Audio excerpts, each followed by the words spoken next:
justice congolaise poursuit les sénateurs à vie Joseph Kabila, non pas en sa qualité d'ancien chef d'État, mais en sa qualité de sénateur, ce conformément aux articles 104, 107, mais aussi et surtout 153 de la Constitution et 120 du Code judiciaire militaire. Dans la mesure où les faits pour lesquels il est poursuivi n'ont pas été commis par lui pendant l'exercice de ses fonctions alors qu'il était président de la République ou en dehors de l'exercice de ses fonctions en cette période-là, mais en tant que sénateur à vie. Et de ce point de vue, point besoin de passer par le Congrès tel que le veut l'article, tel que le veut la loi du 26 juillet 2018 portant statut des anciens présidents de la République élus, ainsi que l'article 167 de notre Constitution.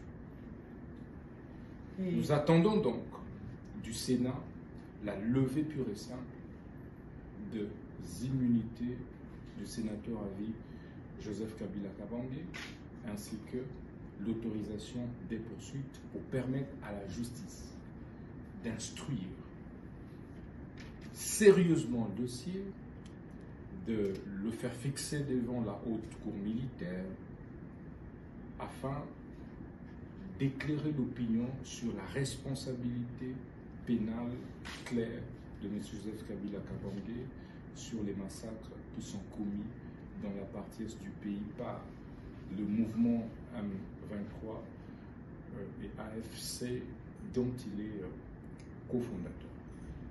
Quand ils viennent chez vous, ils viennent d'abord chez nous. Ils savent que nous sommes vos frères, nous sommes aussi leurs frères. Ils ne sont jamais fous. Ils vont me dire, mais qu'est-ce que JC Kabongo était parti faire à Washington? Comment les gens comme les Wabeya sont à Washington, voulant aussi avoir l'intention de signer le deal? Vous avez vu notre Rwandais en dehors de Olivier signer? Vous avez vu même Boulos signer? Il n'y a que chez nous que nous ne sommes pas organisés. Il n'y a que chez nous que nous ne réfléchissons pas correctement. Chez nous, une personne pense faire tout.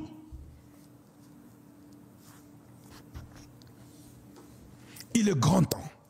Il est grand temps que nous puissions nous réveiller. Il est grand temps que nous puissions travailler. Je suis tout à fait d'accord à 10 millions de pourcents que vous ayez accepté de faire ce deal avec les Américains pour la paix d'un peuple qui a tant souffert pendant des décennies. Ça, je suis tout à fait d'accord avec vous. Je suis tout à fait d'accord avec vous que cet accord de principe soit là.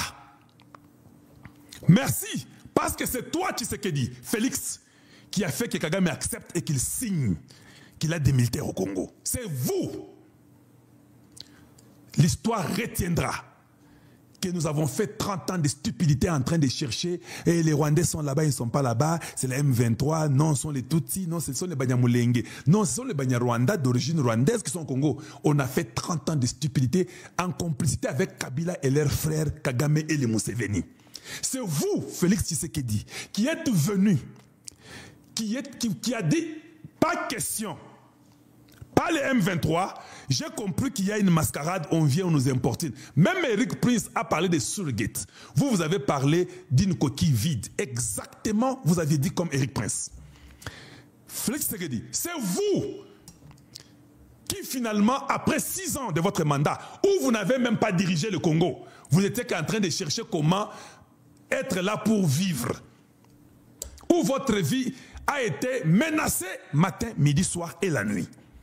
C'est vous qui avez amené que Kagame puisse signer sur le témoignage de la puissance mondiale. Même l'histoire parlera de ça.